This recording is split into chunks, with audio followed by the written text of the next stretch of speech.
참 저희 이슈의 현장 제가 진행하긴 하지만 여러 가지 소식들도 다양하게 전해드리는 것 같습니다. 방금 보신 영상 같은 경우에도 암튼 뉴스라고 해서요. 저희 방송국에서 역시 인터넷 뉴스로 요즘에 많이 좀 공을 기울이고 있는 건데요. 여러분들도 좀 검색하시면서 많이 봐주셨으면 좋겠고요. 한번 이렇게 쉬어갔으니까 이번에는 다시 한번 좀 진지한 모드로 돌입해 보도록 하겠습니다. 금호산업 얘기를 해야 될 것 같은데 채권단과 박상구 회장 간의 가격 협상, 줄다리기 계속 이어지고 있는 가운데 갑자기 변수가 생겼습니다. 박창구 금호석화 회장이 어제 이렇게 이런 변수로 다시 한번 핫하게 떠오른 건데요. 이런 이슈가 터질 때마다 또 바빠지는 기자가 있습니다. 그 기자와 함께 자세한 이야기 한번 나눠보도록 하죠. 현재 권순우 기자 나와 있습니다. 어서 오십시오. 안녕하세요. 네, 안녕하세요. 예. 어디서부터 이야기를 시작해야 될지 저도 고민인 것 같은데 예. 가격 협상 얘기부터 한번 시작을 해볼까요? 그러니까 지금 진행 상황을 제가 지금 딱 이 시점의 진행 상황에 대해서 말씀을 드릴게요. 네. 그러니까 이전에 기억하시는 분들은 기억하실 텐데 그 채권단에서 그 가격을 정해서 박상구 회장에게 통보를 하려고 했었어요. 그때 나왔던 가격이 8천억 원, 7,953억 원이었는데 그 일부 채권단에서 그 가격으로 팔아서는 박상구 회장이 돈이 없으니까 못 팔게 될 거다라고 강력하게 반발을 했습니다. 그래가지고 이제 채권단에서 이제 그러면은 우리가 가격을 정하지 말고 박상구 회장하고 한번 가격 협상을 해보겠다라고 해서 이제 협상을 시작했는데요. 네. 그 조건 중에 하나가 그 연내에 금호산업 매각을 한다면, 인수를 한다면이라는 조건이 달려 있었어요. 그러니까 채권단들 중 일부 채권단이 내년으로 넘어가서 어차피 장기화될 거면 우리도 받을 만큼 받아야 된다. 근데 올해 안에 끝낼 거라면 어느 정도 가격을 좀 낮춰줄 용의가 있다라고 밝힌 겁니다. 그래서 지금 진행되고 있는 그 협상 내용은 올해 안에 매각이 될 경우 얼마에 살 수 있는지에 대한 가격을 이제 박상구 회장 쪽에서 제시를 해야 되는 상황이 됐습니다. 예. 그리고 그리고 또 하나의 조건 중에 하나가 일부 채권단들이 가격을 낮추자고 하는데 또 이제 어느 정도 이하로는 절대 팔 수 없다라는 채권단들의 의견도 있어서 그 내용도 지금 금호그룹 쪽에 전달이 된 상태입니다. 그러니까 이제 박상구 회장님은 머리를 잘 쓰셔가지고 자기가 가격을 제시하는데 죽어도 그러니까 그 가격 이하로는 절대 안 된다는 채권들을 설득할 수 있는 가격을 제시를 해야 되는 거죠. 그것도 올해 안에 자기가 자금을 조달해서 팔 수 있는 가격을 제시해야 되는 상황이 됐습니다. 예. 그래서 그 협상 결과가 오늘 나올 거라는 예측들도 좀 있었는데 아시는 분들은 아시겠지만 최근에 중국 열병식이 있어서 박상구 회장님도 경제사절단의 일원으로 중국에 가 있는 상태이기 때문에 이런 중요한 의사결정을 할 수 있는 상황은 아닌 것 같습니다. 그래서 오늘 결정이 나진 않을 것 같고 이르면 다음 주쯤에 결론이 나올 거고 그러면 금호 쪽에서 자기가 낼 수 있으면서 채권단을 설득할 수 있다는 가격을 제시를 하게 되면은 산업은행은 그 가격을 받아서 특별히 줄다리기를 할 것도 없이 그냥 채권단 회의에다 회부를 하는 거예요. 그럼 그 가격에 팔 것이냐 말 것이냐 해서 75% 이상의 채권단이 동의를 하게 되면 그 가격으로 금호산업 인수전은 마무리가 됩니다. 역시 조건이 계속 붙는 것 같습니다. 올해 안에라는 조건과 채권단이 원하는 최소 가격을 어느 정도 감안을 해라. 예, 감안을 해라라고 계속 얘기를 하고 있는 건데 그런데 참 보면 신기한 게 이런 인수전에서 이런저런 얘기나 참 걸림돌도 많은데 결국 협상은 박상구 회장이 계속 끌고 가요. 그쵸. 결과적으로 좀 이렇게 파는 사람이 원래 그냥 그리고 이제 박상구 회장 입장에서는 그걸 안 살 수가 없는 입장이거든요. 네. 만약에 그게 없으면 박상구 회장님은 더 이상 회장이 아니게 됩니다. 그렇죠. 예. 금호타이어 사장님이 되시는 건데 네. 그리고 나머지 이제 금호그룹 자체를 뺏기게 되는 거예요. 금호산업은 사실 금호산업 자체가 중요한 게 아니라 그 계열로 있는 금호아시아나, 금호리조트, 금호터미널 등 금호 계열사들의 경영권이 달려있는 문제이기 때문에 굉장히 핫한 이슈가 되는 건데 네. 박상구 회장님도 이걸 만약 안 사게 되면 굉장히 좀 이제 그동안의 재벌 회장님으로서 살아왔던 삶을 포기해야 되는 상황이 됩니다. 예. 그런데 물건을 파는 사람 입장에서 무조건 많이 받으면 좋아요. 근데 그렇게 될 수가 없는 게 일단 금호산업에 대해서는 박상구 회장님이 우선 매수권이라는 걸 가지고 있어요. 그러니까 우선 매수권이라는 게 뭐냐? 그럼 먼저 살 수 있는 권리라고 생각하면은 좀 헷갈리실 수 있으니까 예를 들어서 제가 7천억 원에 사겠다고 산업은행이랑 협상을 하게 되면 네. 그 가격으로 박상구 회장님이 살 수 있는 거예요. 네. 그러니까 내가 만약에 6천억에 사기로 했다. 그렇게 최종 결정이 됐다. 그럼 박상구 회장님이 그럼 그 돈으로 내가 사겠다. 네. 그러니까 가격을 누가 얼마를 쓰든 그 가격에 먼저 살 수 있는 권리를 가지고 있는 거예요. 예. 그러면은 어떤 사람들은 괜히 들어가서 가격 올렸는데 그 가격에 박상구 회장이 사가면 나는 괜히 가격만 올린 사람이 되잖아요. 그쵸. 그러니까 사지도 못할 거면서 괜히 이렇게 분위기만 험악하게 만든 사람이 되기 때문에 예. 뭐 잘 안 들어오려는 경향들이 좀 있어요. 그리고 예. 살 가능성이 떨어지는데 그것도 하려면은 뭐 변호사 비용부터 해서 뭐 수십억이 들어가잖아요. 그렇죠. 네. 그런 돈을 괜히 낭비할 필요가 없어지는 거예요. 그래가지고 이렇게 좀 끌려온 건데 거기에 또 갑자기 박상구 회장님이 이제 돈이 없다. 그러면 또 되게 곤란해지는 거예요. 그쵸. 이게 이전에 경쟁 입찰을 해보니까 호반건설 하나 들어왔는데 네. 호반건설이 6천억 원을 제시했거든요. 네. 근데 경쟁 입찰을 해보니까 6천억인데 박상구 회장은 6,500억 원 사겠다. 그러니까 뭐 다른 사람이 없다라는 거를 전제를 하고 협상을 하고 있는 거예요. 그렇죠. 예. 근데 안 팔 수도 없고 팔 수도 없고 그런 좀 곤란한 상황에 있는 겁니다. 그리고서 이제 지금 협상을 다시 진행을 하자라고 강하게 주장하고 있는 쪽은 이제 우리은행 쪽이 좀 강하게 주장을 하고 있는 것으로 알려져 있는데요. 우리은행은 또 이제 민영화를 앞두고서 수익이 잘 안 나는 자산에 대해서는 빨리빨리 좀 처분을 해야 되는 상황이에요.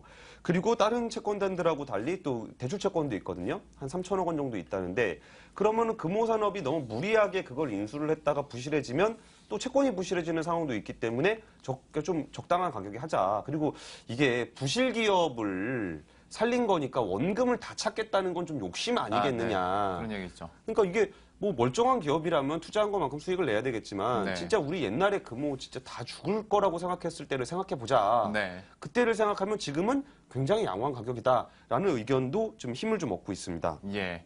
전반적으로 역시 가격이 어떻게 매겨지느냐는 참 쉽지 않은 거고, 그리고 정말 이렇게 진행 상황에 따라서 분위기가 좀 달라질 수도 있는 건데, 중요한 것이 제가 앞서서 잠깐 언급을 드렸었던 금호 석화에 대한 변수입니다. 저희가 어제 한번 소개를 해드렸었는데, 좀 자세하게 직접 취재를 하셨으니까요. 네. 뭐 직접 소개해 주시는 게 더 나을 것 같네요.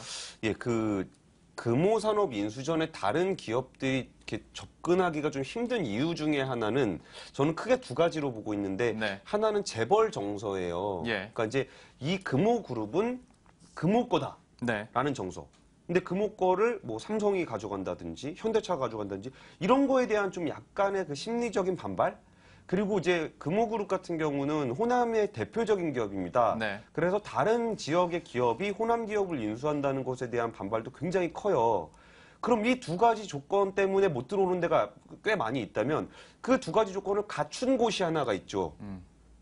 같은 박씨 가문에 가족이어야 있으면서 되죠. 예. 지역에서 같은 피를 갖고 있는 네. 그 그러니까 셋째 동생, 예. 그러니까 박삼구 회장님의 동생 박창구 회장님이 이끌고 있는 금호석유화학입니다. 네. 여기가 갑자기 이번에 만약에 박삼구 회장님이 그 인수를 포기하게 되면 내가 인수를 하겠다라는 의견을 제시를 한 거예요. 네, 네. 근데 이게 어떤 의미냐면은 뭐 나중에 잘 안 되면 하겠다는 거니까 뭐 잘 되면 아무 의미 없는 거 아니냐라고 생각할 수도 있어요. 근데 반대로 채권단이 그러는 거예요. 야, 여기서 지금 돈이 없다고 너무 그러시면 포기하셔라. 다음 사람 있다 그러지 않냐? 라고 얘기할 압박이 경우에 될 수 있겠네요. 압박이 될 수가 있어요. 예. 그리고 이 금호석유화학과 금호그룹이 분리된 거는 예전에 그 금호그룹의 형제의 난을 겪으면서 극심한 갈등 끝에 전체 금융그룹, 그러니까 금호그룹을 이렇게 나눠 가지고 있는 상황이거든요. 예. 어제도 100억 원 정도 소송을 금호석화는 박삼구 회장님에게 제시해갖고 1차 재판이 열렸었습니다. 그러니까 굉장히 그 형제의 난, 그러니까 형제 간의 갈등이 굉장히 심한 상황에서 형이 가져가지 않는다면 내가 금호그룹 전체를 지배하겠다라는 의향으로 해석할 수도 있는 상황이 됐다는 거예요. 근데 사실 박창구 회장 같은 경우에 이미 한번 그러니까 좀 포기 의사랄지 안 그럼 외부에서도 포기해라라고 많이 기울었던 거 아니었나요? 그러니까 이제 둘이 싸워가지고 둘이 처음에 싸웠던 거는 전체를 지배하기 위해 싸웠던 거고 네. 싸우다가 이제 그게 좀 너무 싸움이 격화되고 법적 공방하고 그러면서 그 타협선이라고 하는 게 분리를 한 거예요. 예. 근데 만약에 박창구 회장이 다시 금호산업을 인수하려고 한다면 전체를 다시 먹겠다는 거니까 큰 싸움이 될 수가 또 있는 돌아가는 거죠. 거죠. 예. 그래갖고 이제 참 보기 안 좋은 상황이죠. 예, 예전에 그러네요. 얼마 전 롯데그룹 그러네요. 사태도 좀 떠오르게 되고. 예. 그래서 이 상황에서 금호석화의 등장은 두 가지로 볼 수가 있어요.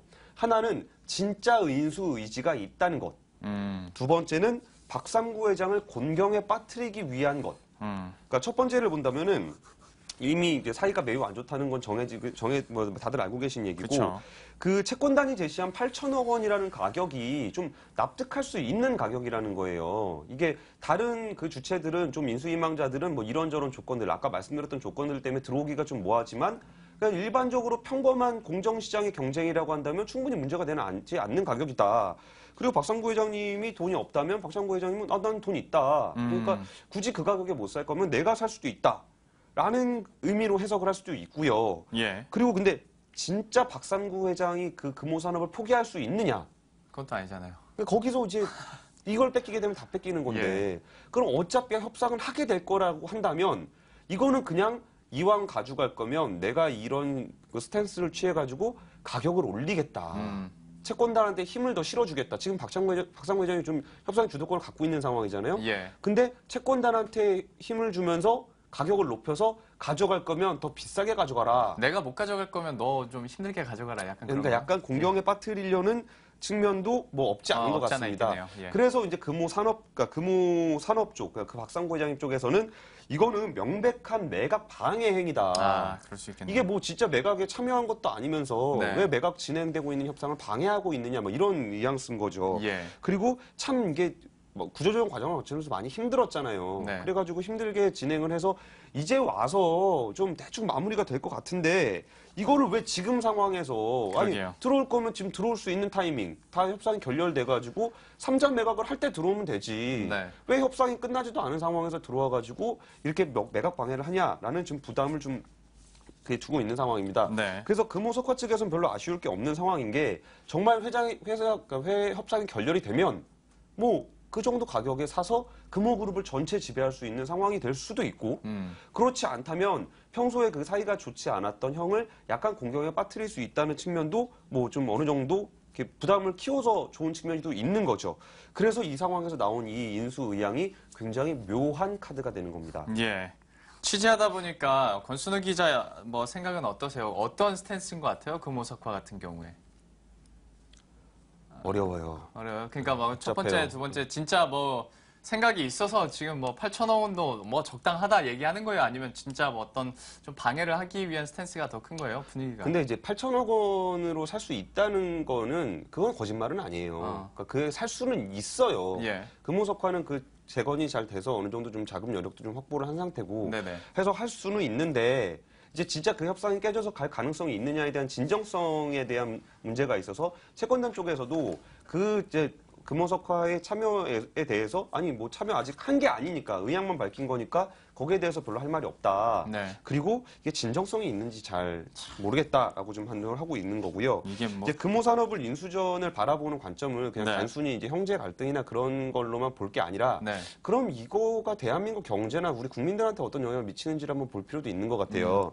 그랬을 때 1차적으로 사회적 책임이 있는 분들이잖아요. 이분들이 그렇죠. 그냥 김용룡 앵커하고 저하고 싸우는 거는 그냥 둘만의 갈등에 불과해요. 네. 근데 그 두 분의 싸움은 너무나 회사의 그 종업원들이라든지 아니면 그 같이 거래하는 기업들이라든지 아니면 우리나라 경제 전체에 미치는 영향이 너무 큰데 네. 너무나 이 사소한 감정 갈등 때문에 이런 일들이 너무나 빈번하게 발생하고 있다는 것에 대해서는 그 양쪽 모두 책임을 좀 이렇게 그 비판을 좀 피하기는 좀 힘들 것 같고요. 예. 그리고 사실 금호산업이 얼마에 매각되는지는 그 직간접적으로 국민들한테 미치는 영향도 좀 있습니다. 일단 이 금호산업 인수전은 그 제로섬 게임이라고 좀 볼 수가 있어요. 그러니까 싸게 팔아서 박삼구 회장이 이익을 볼 것이냐, 네. 아니면 비싸게 팔아서 채권단이 이익을 볼 것이냐라는 네. 게임인데 그러면은 채권단의 돈이 누구 돈이냐? 그럼 일단 그러니까 채권단의 주도를 잡고 있는 산업은행 돈이 누구 돈이에요? 국민 돈이죠. 세금이잖아요. 예. 그러면 채권단 돈, 그 채권은행 돈, 이렇게 은행 이퀄이 돈은 될 수 있겠네요. 은행 돈은 예금자들의 돈을 대출을 해준 그렇죠. 거잖아요. 예. 그러면 그게 정말 그 개인이 느끼기엔 정말 미미할 수도 있어요. 이게 그렇게 되면 은행이 손해를 보게 되면은 자기가 대출을 받을 때 대출 금리가 좀 올라간다든지 예금 금리가 좀 떨어진다든지 하는데 분명히 영향을 미칩니다. 그래서 그게 직접적으로 영향을 미치는지 체감할 수는 없겠지만 명백하게 그런 영향을 미치고 있다는 거죠. 그리고 우선 매수권과 경영권을 모두 갖고 있는 박삼구 회장 쪽에서는 약간의 이해상충이 발생을 하게 됩니다. 이제 경영진 입장에서는 주주들을 생각해서 정말 열심히 경영을 해서 주가를 올려주는 게 경영진의 사실 의무기도 하거든요. 네. 그런데 우선 매수권을 자기가 갖고 있으니까 주가가 올라가면 자기가 나중에 인수를 할 때 더 부담이 커지는 거예요. 예. 그래서 경영을 열심히 해야 된다는 경영진의 입장과 우선 매수권을 가지고 있는 그 주주로서의 입장이 상충되는 측면이 있다는 것도 한번 지켜볼 필요가 있는 것 같고요. 예.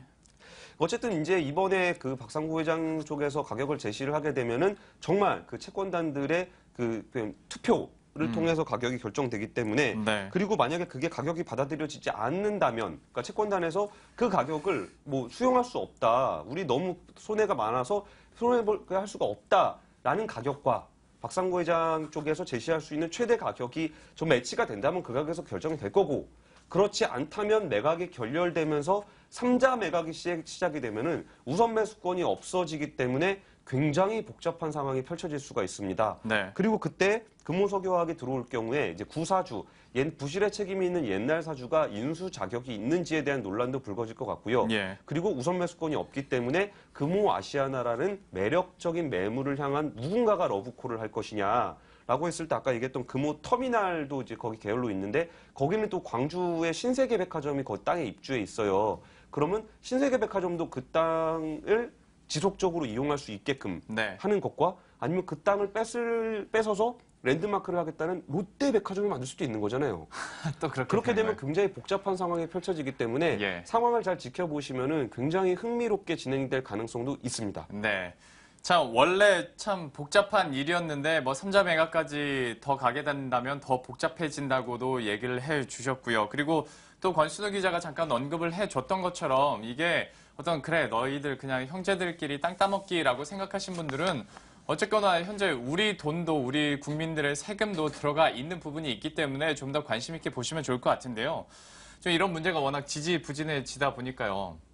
우리 시청자 여러분들이 이게 과연 언제쯤 끝날까? 그러니까 기간적으로 봤을 때요. 그거 어떻게 좀 가늠을 할 수나 있는 거예요? 지금 현재로서? 예, 충분히 가늠할 수 있죠. 네. 아까 제가 말씀드린 저는 오늘 끝날 수도 있을 거라고 생각을 했었어요. 예. 그러니까 끝나진 않겠지만 일단은 금호아시아나 그룹 박상구 회장 쪽에서 가격을 제시하면 그 가격은 현재 진행 중인 금호산업 채권단과 박상구 회장님의 그 협상의 최종 가격이 돼요. 그러면 그 가격을 채권단이 받아들인다. 그러면은 연내 끝. 올해 안에 사겠다고만 이제 하면. 예. 예. 그 제시한 가격을 채권단이 받아들이기만 하면 예. 제시를 하고 채권단이 투표를 해서 75% 이상 받아들이겠다고 하면 네. 연내 끝. 그렇다면 말씀해 주신 것처럼 뭐 빠르면 오늘이나 다음 주. 근데 오늘은 아까 말씀드렸다시피 힘들 것 같고. 중국에 계시니까 예. 그런 중요한 의사결정을 하기는 좀 힘드시고 옆에 또 대통령국 있고 그러신데 뭐 예. 거기서 이렇게 심도 있게 카톡을 할 수는 없으니까. 예. 그래서 오늘은 좀 힘들 것 같고 다음 주. 다음 주 초쯤 예. 늦어도 다음 주 안에는 그 가격이 어느 정도인지가 나올 거고 예. 그럼 그 다음에는 절차에 따라서만 진행이 되기 때문에 생각보다 빠르게 진행될 수도 있습니다. 예, 알겠습니다. 참 지지부진하게 끌었었던 이슈였는데 다음 주 초에 정말 윤곽이 드러날 수 있을 것 같습니다. 한번 기대해 보도록 하죠.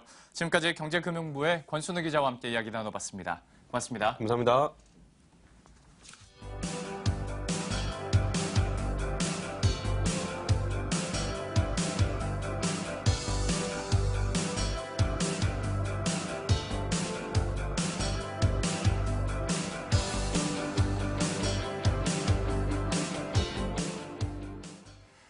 네, 저희 이슈현 현장 준비한 소식은 여기까지입니다. 이제 즐거운 금요일이고 주말인데요. 주말 동안 푹 쉬시고 저희들은 다음 주 월요일 이 시간에 다시 찾아뵙도록 하겠습니다.